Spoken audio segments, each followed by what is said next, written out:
Welcome to the Ruperto Carola Ringvorlesung at Heidelberg University. This lecture series, featured by the Heidelberg Center for American Studies, focuses on the overall question, Quo Vadis USA? A question that was important already when we designed this lecture series in the summer of last year. However, it has gained tremendous importance even throughout the last couple of weeks, where most of us have witnessed a breathtaking assault on the American democracy that mirrors an earthquake-like polarization of American society. At the Heidelberg Center for American Studies, we analyze the United States from very different perspectives, resembled also in this lecture series. Today, we are looking at religion and politics during and after Trump, with two experts on American religion and culture. My name is Ulrike Gerhardt. I'm an urban geographer at the Heidelberg Center for American Studies, and I'm very happy and pleased to introduce the two speakers today. Before I'm doing this, I would like to draw your attention to two more sessions of this lecture series next week by Professor Simon Wendt from Frankfurt University on Black Lives Matter, and followed next week by a reflection by Professor Manfred Berg on the inauguration of the new American president. This will take place on January 21st. But let's talk about the complex relationship between religion and politics first.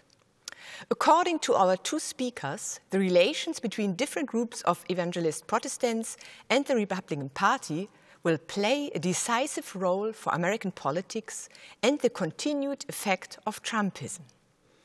At the same time, however, also the resurgence of the religious left in the Black Lives Matter movement is important and needs special consideration.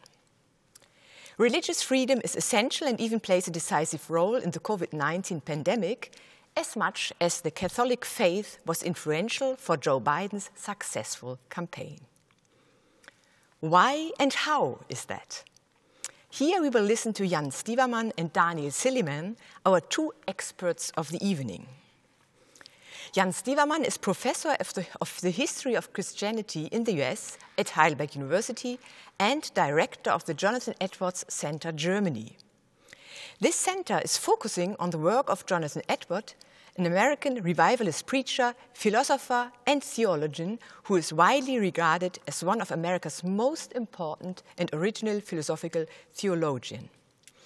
Forthcoming is an Oxford Handbook of Jonathan Edwards that has been written and edited by Jan Stievermann.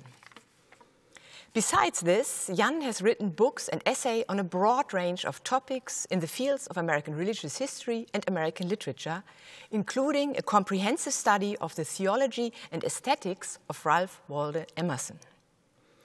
Furthermore, he serves as the executive director in the scholarly edition of the Biblia Americana manuscript, where he is responsible for volumes 5 and 10. One volume is called Prophecy, Piety, and the Problem of Historicity, interpreting the Hebrew scriptures in Cotton Mather's Biblia Americana. At the Heidelberg Center for American Studies, Jan Stievermann is also responsible for the prestigious James Pennington Award that has been awarded already 8 times to outstanding persons in the field of religious studies. The prize pays tribute to the African-American churchman and former slave James Pennington, who in 1849 received an honorary doctorate from Heidelberg University.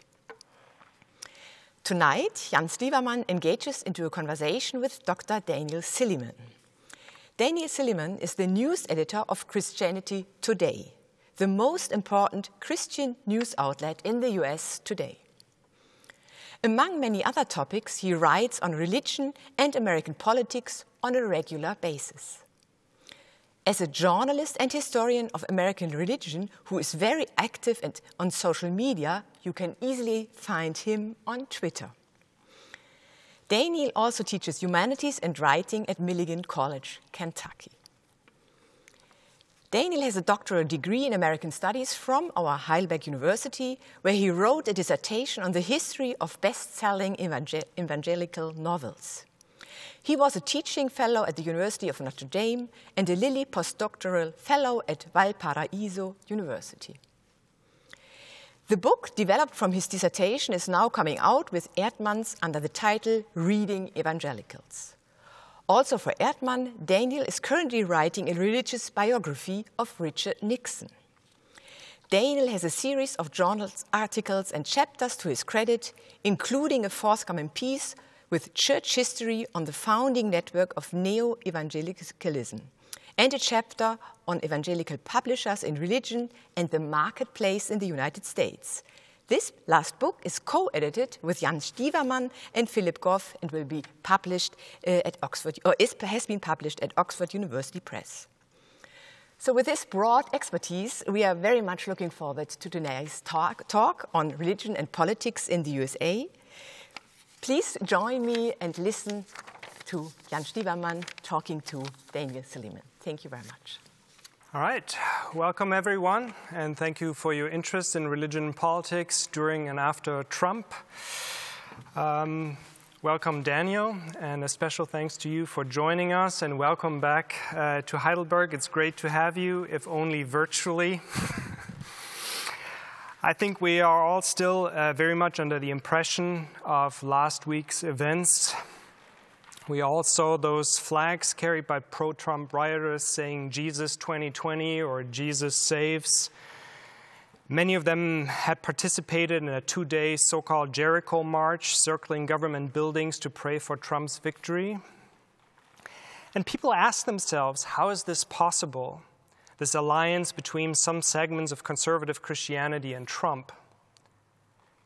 And even though the National Association of Evangelicals and many conservative religious leaders who have been adamant supporters of the president now condemn the violence of the riot, most of them did not denounce Trump or Trumpism. For Europeans and Germans in particular, I think this is something of a mystery. Trump very obviously knows and cares very little about the Bible or Christian theology. His lifestyle seems diametrically opposed to everything conservative pastors preach. He's thrice married, a proud philanderer. His behavior and language is decidedly unchristian.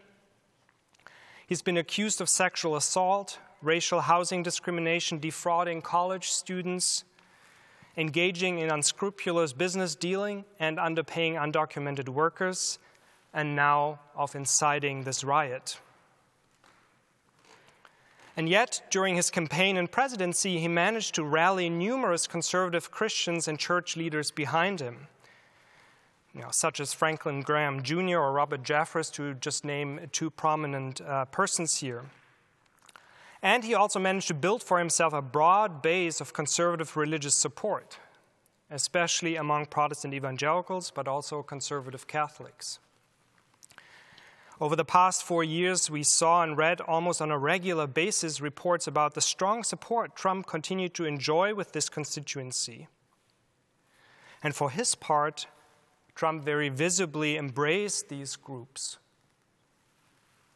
One public symbolic gesture that many will remember from shortly before the elections during the Black Lives Matter protests in Washington was Trump's appearance in front of St. John's Episcopal Church just across from the White House, where he was brandishing that Bible. And shortly after, he also visited a D.C. shrine honoring Pope John Paul II. To many outside observers, this alliance between Trump and conservative religion thus appears rather surprising, even inexplicable, something like an aberration, almost like a historical glitch. So I want to ask you, to get us started, how exceptional do you think Trump really is with regard to religion and politics in the United States? And how can we explain this alliance to our German audience? Yeah, that's a good place to start. That's a good question. First of all, thanks for having me. It's really nice to be here, if only virtually. I do miss talking about these types of things with German students at the HCA. I think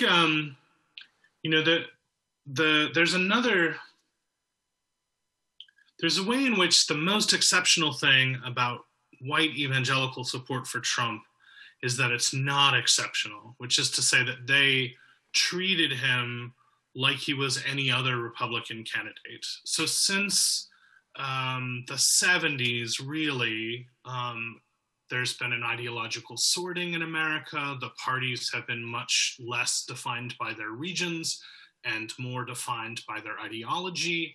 And as part of that broad shift, conservative Christians, not just evangelicals, but conservative Christians have tended to gravitate towards the Republican Party, and evangelicals especially. So if you look at someone like Mitt Romney running in 2012, he's considered a very moral person, but he's also a Mormon, and historically evangelicals and Mormons have been very suspicious of each other. And he got about 79% of the white evangelical vote. So Trump getting 81, we're talking about a 2% difference. It's not a radical difference. But then the other factor, I think, is that Trump, as someone coming from very outside the Republican establishment, didn't have a lot of other support. He didn't have a lot of the traditional bases of support that a candidate would have. So he perceived the evangelicals as a winnable base, as a block of voters who could be won over to him by pretty explicit trade-offs, like quid pro quo. And so, the deal he made in so many words was, I know I'm not like you, but I'll be for you. I'll be on your behalf. I'll be your strongman because I need you and you need me. And so it's not, the basis of the relationship, I think, is not as much an affinity as it is a kind of deal. And then, of course, growing out of that, people have, some evangelical leaders have decided, no, actually, he is like us. We do feel the same way. And, maybe we don't quite like all of it, but there's some parts of the style and the policy that we actually do identify with or connect with pretty closely.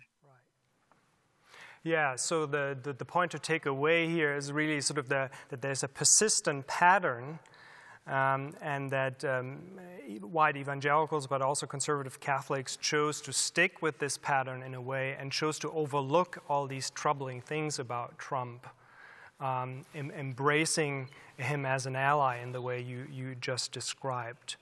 Yeah.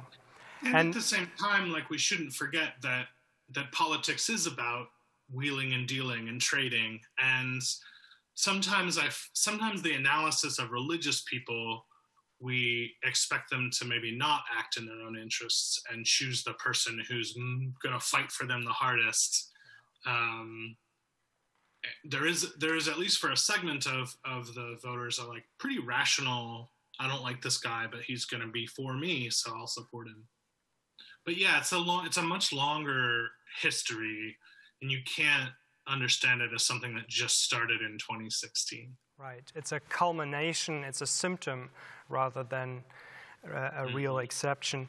And, it's good that you mentioned that, religion is part of the political process, very much so in the United States. This might not be obvious to everyone in our audience, and it may be helpful to add that more generally there is this close intersection between religion and politics in the United States. That's not an unusual thing, and it's not something that sort of only occurred during this past few years.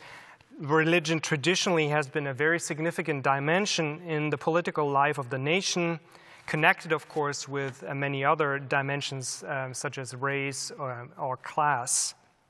And it is this kind of seeming American paradox that many historians and observers have noted. You have a nation that was founded on the principle of a separation of state and church, and that separation has been interpreted very strictly, especially over the course of the 20th century, and yet religion has this very public influence and very public life, something that really sets the United States apart from Europe or Germany in particular. The kind of degree of politicization of religion and the alignment of religious views with party politics is hard to imagine anywhere in Europe or in this country.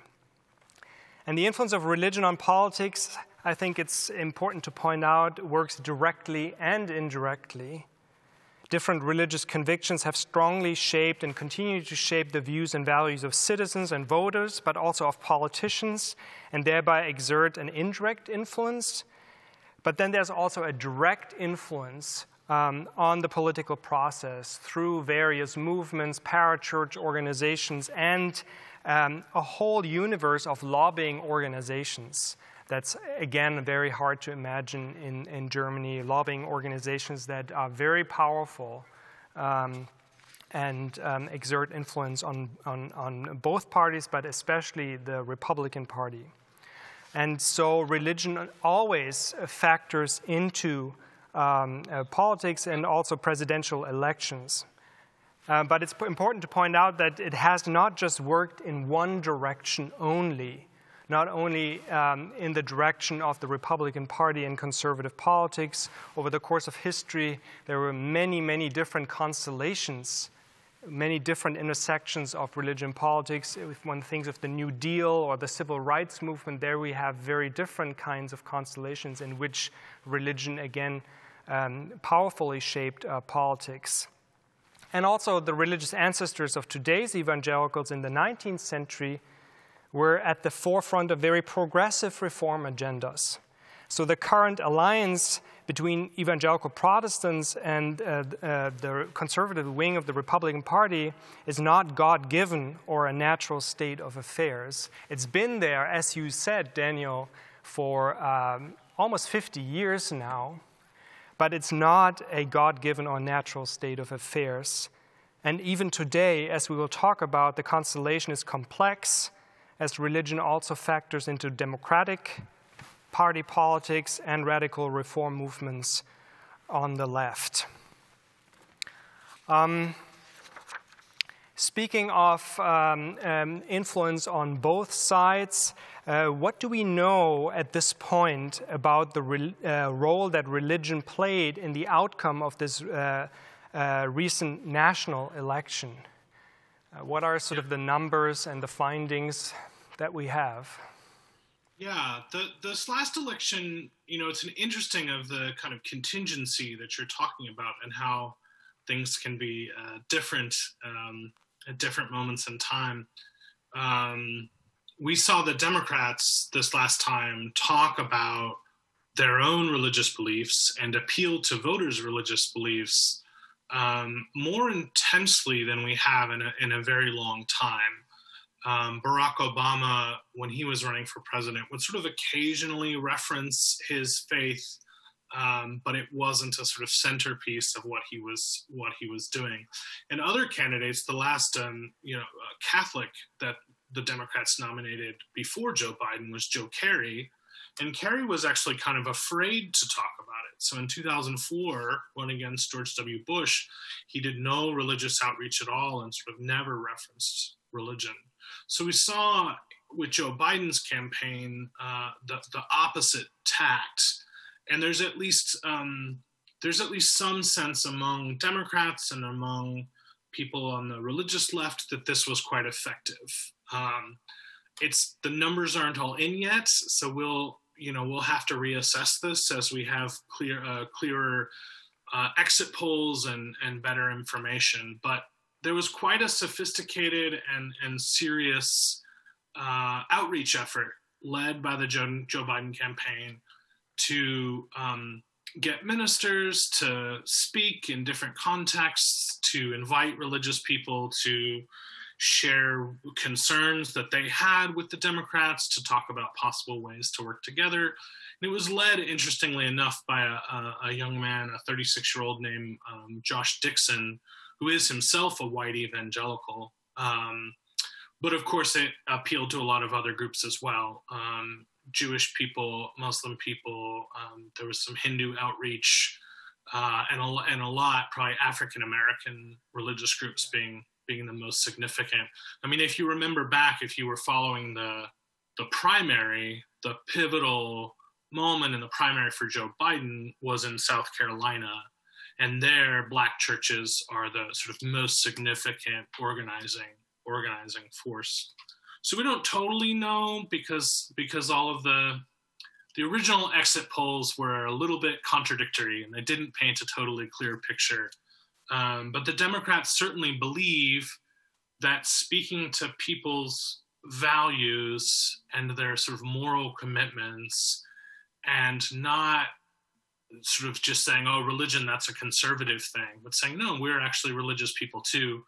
They certainly believe that that helped them, and that that was a valuable strategy in pluralistic America. Right. And can you talk maybe a little more about the Catholic Church and the Catholic Church's response to Joe Biden's campaign? Because I remember back when Kerry was running, there's a very ambiguous response from the Catholic hierarchy. I mean, there were, because of his position on abortion, for instance, you know, he was denied communion by certain bishops and churches, and there was anything but a full embrace, even though he was a Catholic candidate. How was it this time around? So I think Biden was better at avoiding situations where he would go head-to-head with the rather conservative American bishops. So he went to church a lot, actually, on the campaign trail. Around the time of the election, when reporters are sort of following his every move, he was actually at church every single day. But he knew the priest there, and knew he would get communion, and knew that like it wouldn't be turned into a sort of political scene. I think the Catholic bishops were kind of mixed on this election in particular. They seem to have a pretty mixed opinion about Trump policies. They were quite upset about how he treated immigrants and refugees, while of course being in favor of the conservative judges and their positions on abortion issues. So they kind of stayed out of it a little bit, and Biden found ways to, appeal to his own faith and speak about his own faith in ways that wouldn't get contradicted by religious authorities. But it's always a complicated issue in the question of religious authority and the authenticity of your faith as you're speaking about it to try to persuade voters can there's a lot of ways to trip up for a politician. Right. What I also found remarkable, something that you already mentioned in passing, is that, you know, even though Biden is a very centrist candidate, he's an old white guy, essentially, he was able to keep African Americans in the Democratic coalition. And as religion was a huge factor in that, he really played that card. And I think also authentically appealed to African-American church leaders and their values. So that was of crucial importance, and I think not something to be taken for granted, especially in this era of Black Lives Matters and this intense frustration with also the Democratic Party that we see with many African Americans. But he was able to keep them in the coalition for the most part, right? Which I think is remarkable. And it speaks to also the way he comes across as an authentic believer, very much, and someone who cares also about the African American religious tradition. But with regard to Trump, it looks like, as you said, you know, the pattern is pretty persistent. Maybe 75% of white evangelicals voted for Trump. A second time around, you know, again, it's not a glitch, but it's a pretty persistent pattern despite all the things that happened in the last 4 years. And a lot of the leaders, and maybe we'll come back to this later on, actually kind of doubled down on their commitment to Trump. Yeah. That's, and I think that really leads us to some of the maybe also underlying reasons for this commitment. Can you talk a little about the role that you think that Christian nationalism might have played in this continuing commitment to Trump? Yeah, it's hard to tell. We've seen, just in the last week, we've seen a mob attack the Capitol, in part prompted by Trump's words and in part encouraged and endorsed by him. And it's been an interesting moment to see different leaders react and what their assessment is. I've seen a couple of people say, "Oh, I was wrong, like I misunderstood," or I thought this rhetoric about rising up and seizing was only metaphors, and I never thought it would be taken literally. But then other people have kind of doubled down, and one continuing sort of current that you see is, suspicions of institutions, like a lot of distrust of science, a lot of distrust of media, a lot of distrust of, elites, both as particular elites, but also as this kind of fantasy group of people that controls things. And that often shapes that sort of suspicion of information and suspicion of authority, which has shaped the politics and is definitely a sort of continual part of populism and nationalism throughout history. But then it's also a feature of, a religion that has often been anti-institutional and anti-authoritarian. And if you even look at something as common among evangelical Christians as the idea that you need to read the Bible for yourself, or you need to read it literally, by which they mean sort of the plain meaning or simply. Part of that is a saying, we shouldn't let experts get between us and God. We shouldn't let experts get between us and freedom.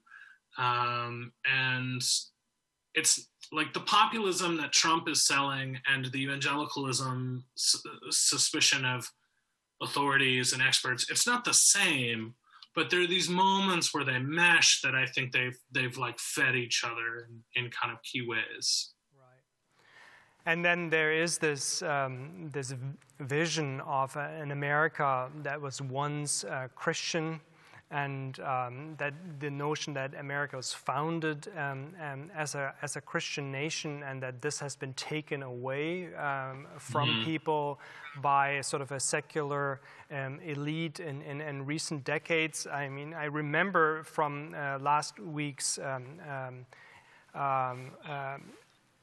riots, people screaming at the cameras, "I want America back. We're going to take America back." And I think there is this powerful vision of taking an America back, which in this sort of nostalgic interpretation of these people is not only a white-dominated America, but very much a sort of Christian-dominated America. And there's this sense of grievance and outrage about a sort of development which they see as sort of moving this America away from them and replacing it with something else that they don't like at all. And I think when you see your enemies too, or your opponents as enemies, and in kind of apocalyptic terms, right? They don't just disagree with you about the best marginal tax rates and whether it's 2 points higher or 4 points lower. They're kind of an existential threat, and they're an existential threat to this sort of sacred thing, right? Both your religion and your nation, as those things get merged together in this idea, defending that, even with violence, becomes more conceivable than just a sort of political dispute about a practical matter between two people who want the best for their community but happen to disagree about what that would look like. Right, and I think to understand that process that you're describing, this kind of religious and political polarization, and also this kind of sacralization of politics, and the heavy politicization of certain religious identities, we have to kind of pull back historically a little bit and look at sort of the long-term developments that you alluded to since the 1960s, really. But some historians, I think, have made good arguments also that it actually began even earlier during the era of the New Deal.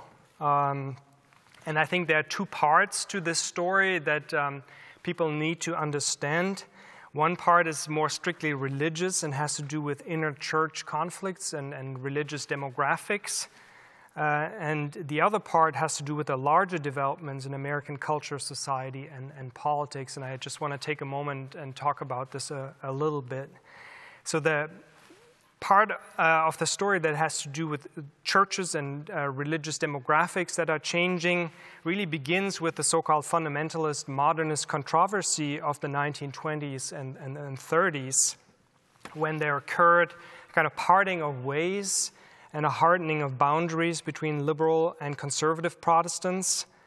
Back then, and for the time being, conservatives lost the battle for some of the major institutions and also the battle for political influence, but became even more determined to win the war, as it were, over the soul of American Protestantism and eventually also the soul of the American nation. Fundamentalists defined themselves in opposition to theological modernism, and this also entailed a skepticism, even a hostility, as historians have pointed out, towards big government and the expanding federal states, which massively expanded in the 30s, 40s, 50s, which liberals, on the other hand, looked at as kind of a redemptive agency, as an agency to put into practice their liberal religious politics. Whereas for conservatives, this kind of fear of a creeping socialism and big government, even world government, became part of their religious DNA, as did a commitment to free market capitalism and also a commitment to patriarchal order and, in many cases, white supremacy. The people who after World War II came to claim the title or the role as standard bearers of true evangelicalism and who also claimed that label for themselves, people like Billy Graham, were in many ways a little more open and willing to engage with the broader culture, but they remain committed to the same basic theological convictions of the fundamentalist and also shared most of their political priorities. So the intense anti-communism, the fear of a socialist big government, a commitment to patriarchal structures, and so on and so forth. And Catholics, of course, had their own fundamentalist modernist controversy, if you like, even though that term usually isn't used, culminating in Vatican II, where again liberals seemed to score a big win for the time being. But in the long run, there was an intense backlash to Vatican II that I think is also an important part of in explaining the current situation. So since the 1960s, evangelicals in American Protestantism more and more became the gravitational center, while the liberal so-called mainline churches have been shrinking dramatically, and they were losing that clout, that influence that they once had, also with the government and with the culture more generally. They are now at an all-time low of representing only about 15% of the American population, way down from their once central cultural and political positions, while evangelicals for a time grew and have now held their own at about 25% of the American population for many years. So they've overtaken the liberal mainline churches for quite some time now, and that process continues. And then also the milieu of white progressive Catholicism is dwindling since the days of Vatican II. So as a general trend, with many significant exceptions, of course, one can say that American Christianity has become more conservative in the last 40, 50 years, due to these inner church developments, but also due to the changing religious demographics. The second part of that story that I briefly want to tell has to do with the larger and very dramatic socio-political changes during and since the 1960s. We can't understand the current situation without taking into account sort of the backlash against the 60s revolution. Modern American conservatism in all its stripes arose in reaction to the transformations brought on by the 60s revolutions that challenged traditional gender roles, sexual mores, race relations, especially in the South, but also the place of religion in the public sphere. And this is something that's very, very important to conservative religionists in the United States today. There were a string of Supreme Court decisions in the 60s that pushed religion out of public education, in particular prayer, Bible reading. This is something that was deeply unsettling for conservatives. And then there's, of course, Roe v. Wade, the Supreme Court decision on abortion in 1973 that proved to be the sort of the most galvanizing of these Supreme Court decisions. Ever since the 60s, white conservative religionists sought the political power to push back against these developments, especially the sexual revolution, the perceived infringement of religious freedom in the public sphere, and the liberalization of abortion as a particular sort of flashpoint.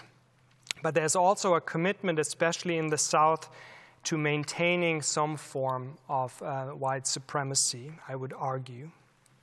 And there's this commitment that we've mentioned earlier to American nationalism, a full embrace of American nationalism, even in the post-60s period when the political left has become more and more critical of nationalism and the role of the United States in the world. So traditionally, liberals were the ones who sort of fully embraced sort of the American nation state and nationalism, and conservatives have stepped into that role in a grand reversal since the 1960s. Conservatives began to organize their resistance to liberal America, and they increasingly looked to the Republican Party to do the job. In the late 70s, we see the organization of various very powerful lobbying groups associated with the label Christian right.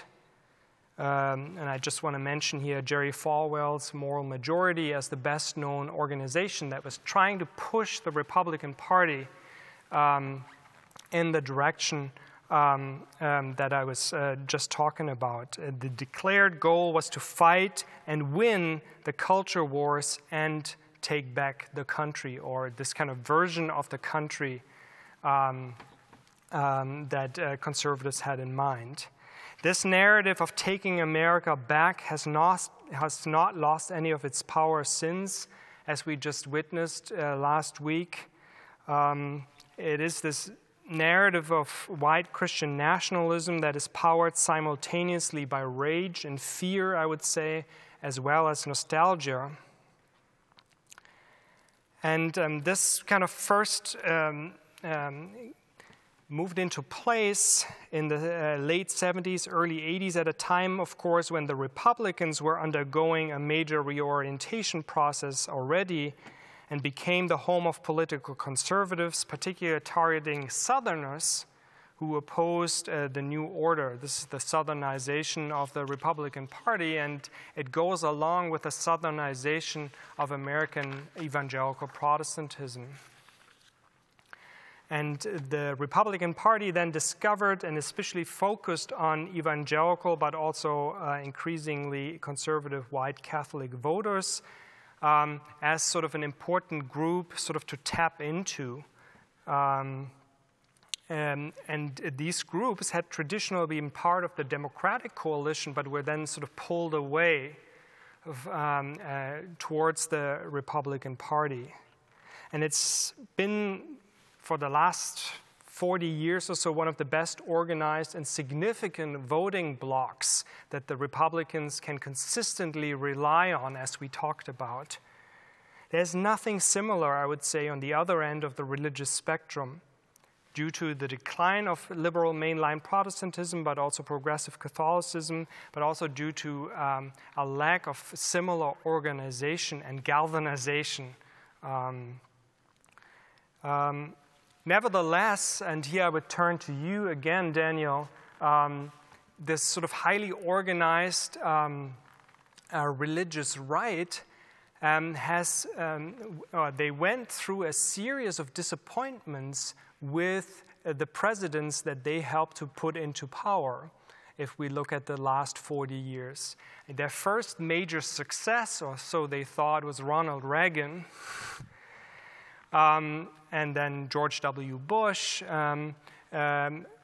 and they sort of were in for major disappointments every time, which is, I think, important to keep in mind when we want to talk about how did we get to Trump.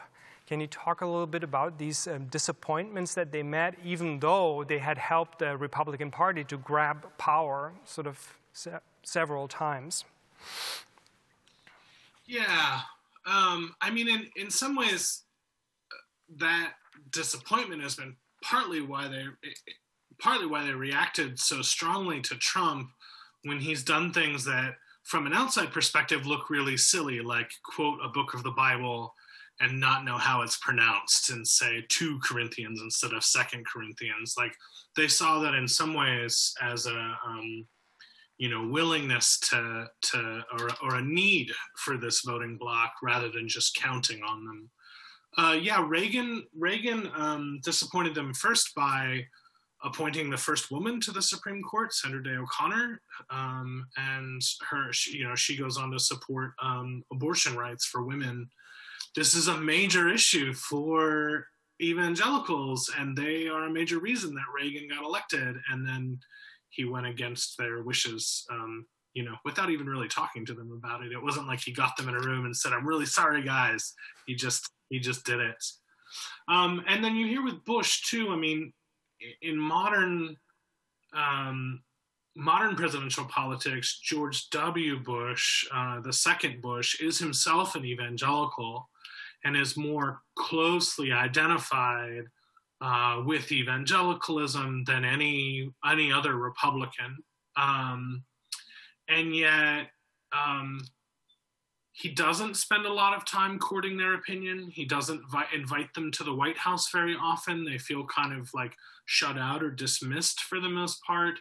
And then there are some policies that they just felt like he didn't take their input very seriously, including immigration reform and how that might look at the end. They also generally viewed the Iraq War eventually as a disaster, and the financial crisis just upset everyone in 2008. So pretty much everyone looked at the end of George W. Bush's administration, evangelicals and everyone thought this wasn't a great presidency, and evangelicals who are conservative and pushing this political line really wanted someone who was going to listen to them and need them. And whether or not he agreed with them in his heart turned out to matter less than, whether he invited them to the White House and asked them to do stuff politically. Yeah, so it's almost an ironic story, right? They had at least 2 presidents in the White House who were sort of card-carrying evangelicals, very closely identified with the movement, but yet from the perspective of their constituency, didn't really get the job done.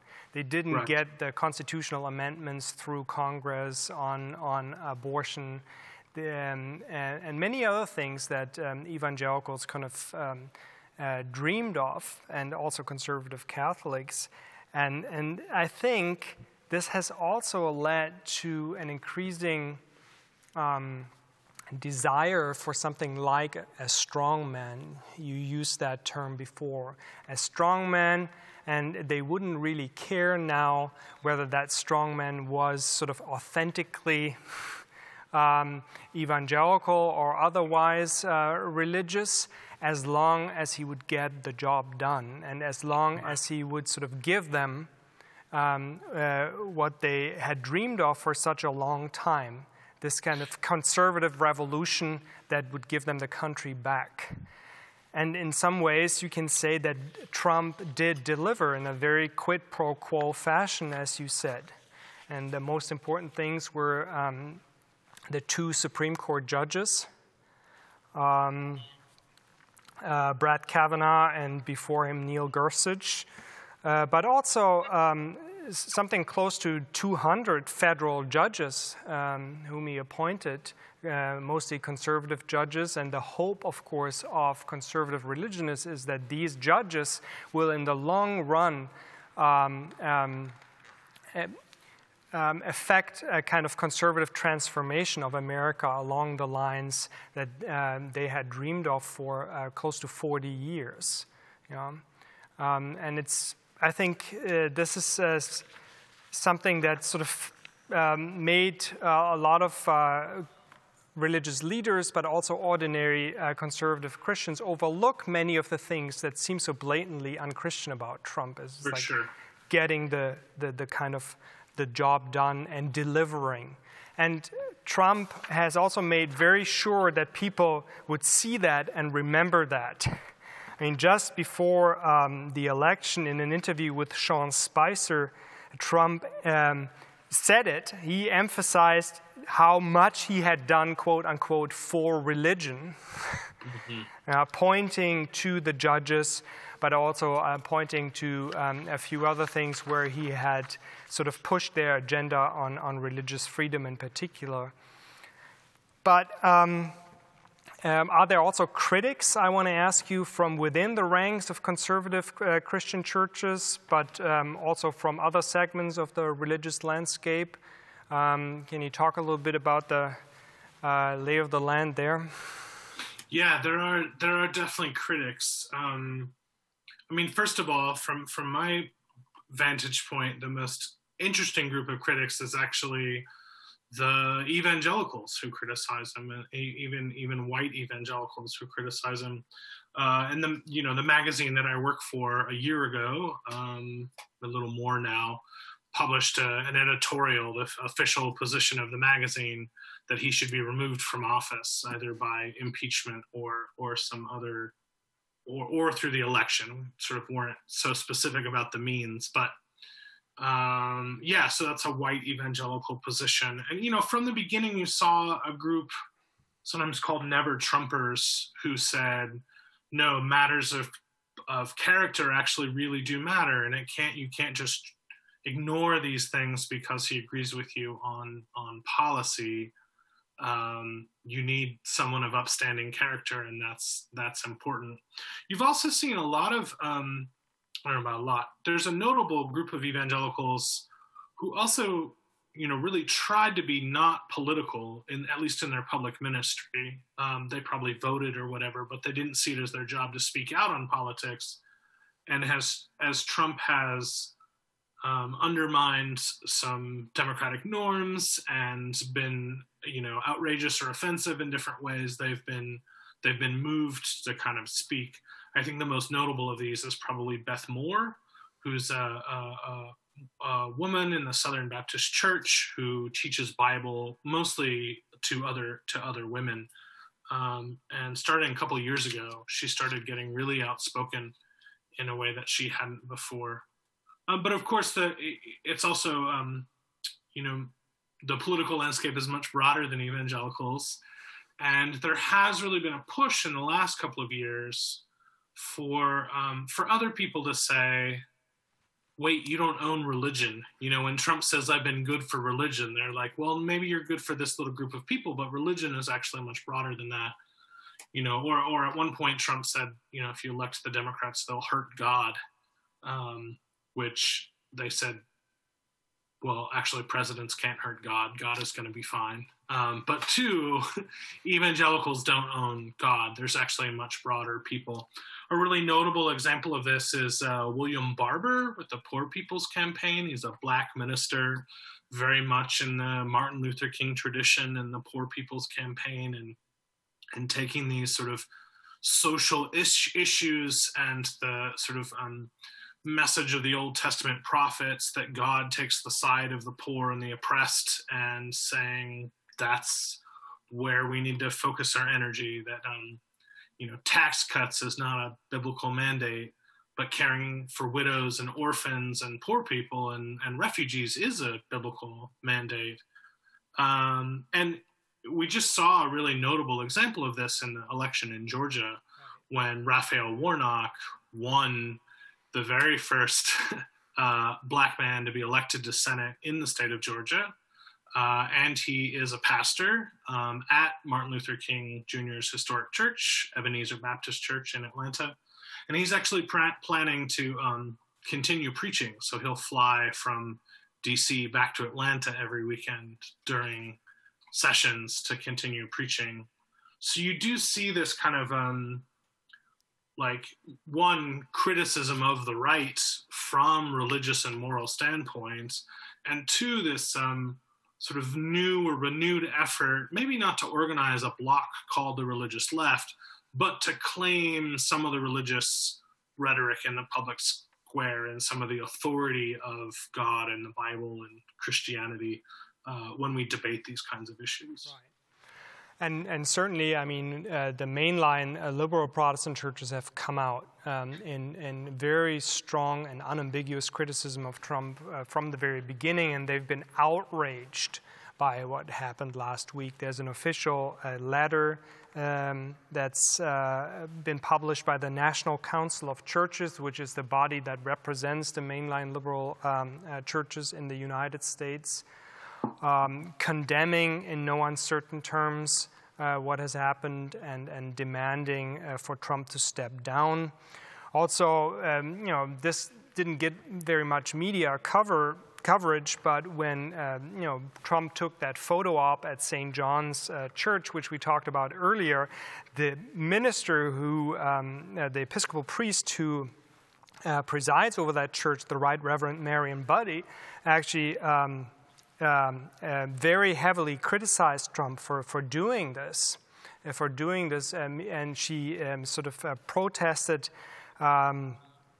saying everything he has said and done is to inflame violence, and that nothing he had done represented the Bible that he was holding in his hand. So there was this kind of liberal Protestant criticism from the beginning. There's African American criticism, people like William Barber. But also, and again, this is not something Germans or Europeans would hear a lot about. There's also criticism from within evangelical and conservative Catholic churches. There's been a never-Trumper bloc in evangelical churches from the beginning. These churches are increasingly torn.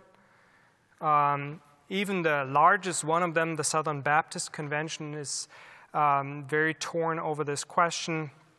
If you just look at the seminary of the Southern Baptists, whereas the president, Al Mohler, has been a supporter of Trump and has doubled down on this position.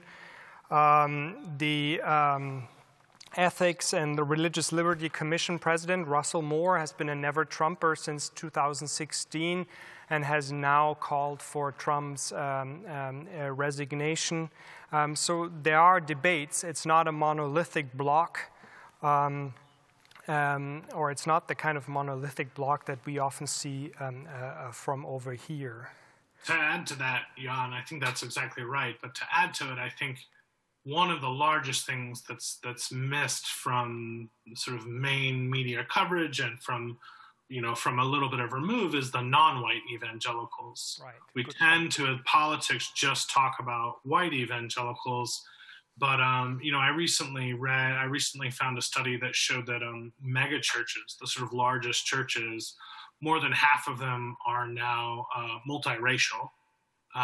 There's also pretty large groups of Latino evangelicals, and there are also Korean evangelicals and some Chinese evangelicals, and those people, because of their, distance from mainstream white culture and the sort of white traditions of suburban conservatism, they come at these things very differently. So the religious landscape sometimes is made to look a lot more simple than it actually is. You might go into a megachurch, for example, and have 80% of the white evangelicals in that church voted for Trump, but then there's some black evangelicals at that same church and some Latino evangelicals, and they would, feel differently about the politics. And those demographic changes are certainly going to continue. I mean, American religion is becoming less and less white, for sure, and internally diversified. It's also becoming less Protestant, actually. So Catholicism will play an even bigger part in the future. But that, too, isn't a simple a story of they're all going to move over to the Democrats now. Right. On social politics, immigration politics, many of these non-white religionists are certainly more progressive and maybe leaning towards the Democrats. But when it comes to moral issues, so-called abortion, homosexual marriage, things like that, many of them actually tend to be very conservative and would therefore more lean in the direction of the Republican parties. So these communities of non-white Christians in particular are also internally conflicted, even torn in their loyalties. And we saw this in the recent election too, where it wasn't a clear pattern that non-white Christians were voting Biden. We saw some significant Latino communities supporting Trump, right, for various reasons, but I think including those moral issues. Right. Yeah, and sometimes this also differs by region.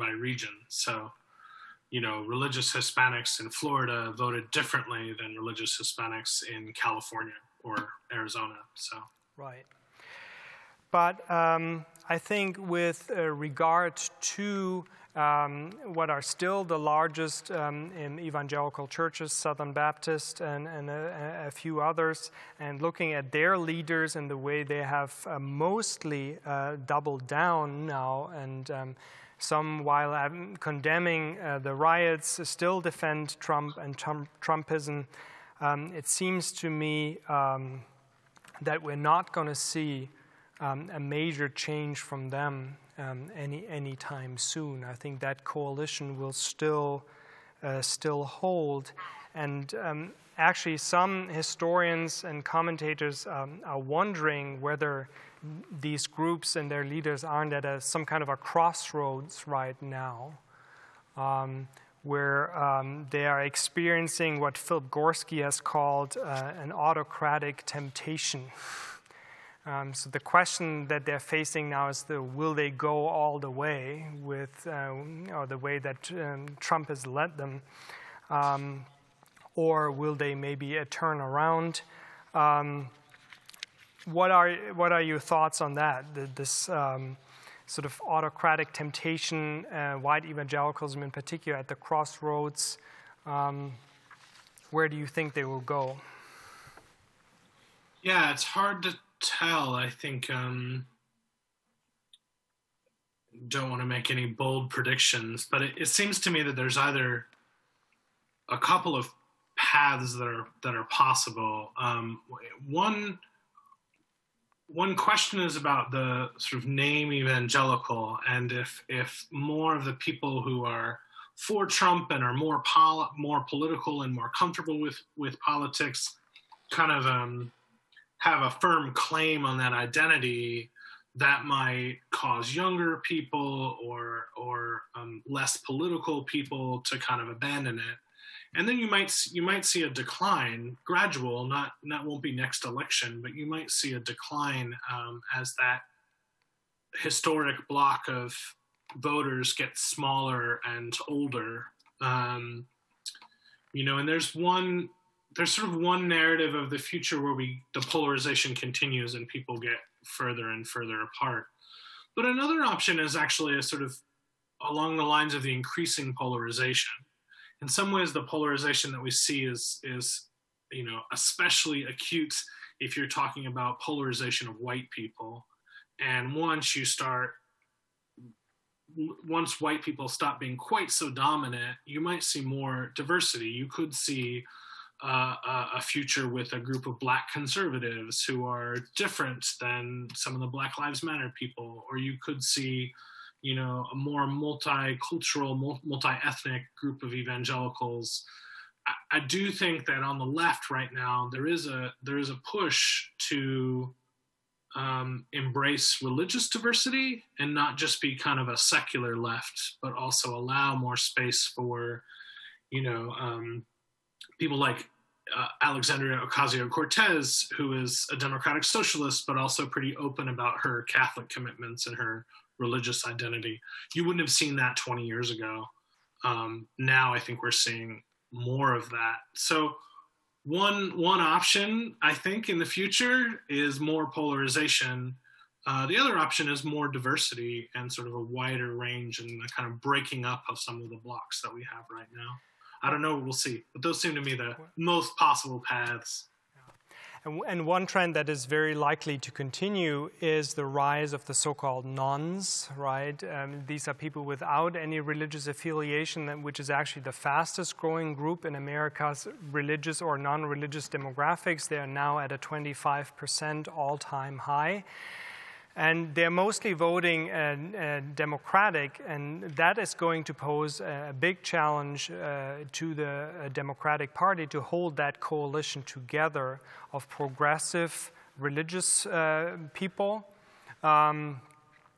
centrist church folk, and these nones who are often fairly committed secularist, even anti-religious. That will be a big challenge for the Democratic Party.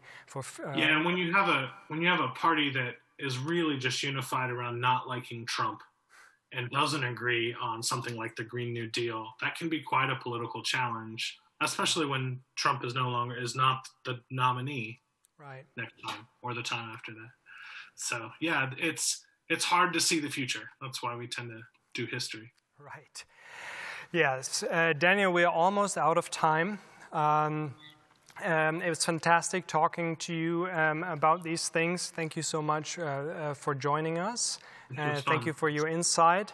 And I also want to encourage people to check out Daniel on Twitter, where he regularly twitters religion news about the United States. If you want to keep abreast of what's going on, that's a good source. And I want to thank everyone for joining us tonight and your interest in the topic and the HCA. Goodbye. Thank you.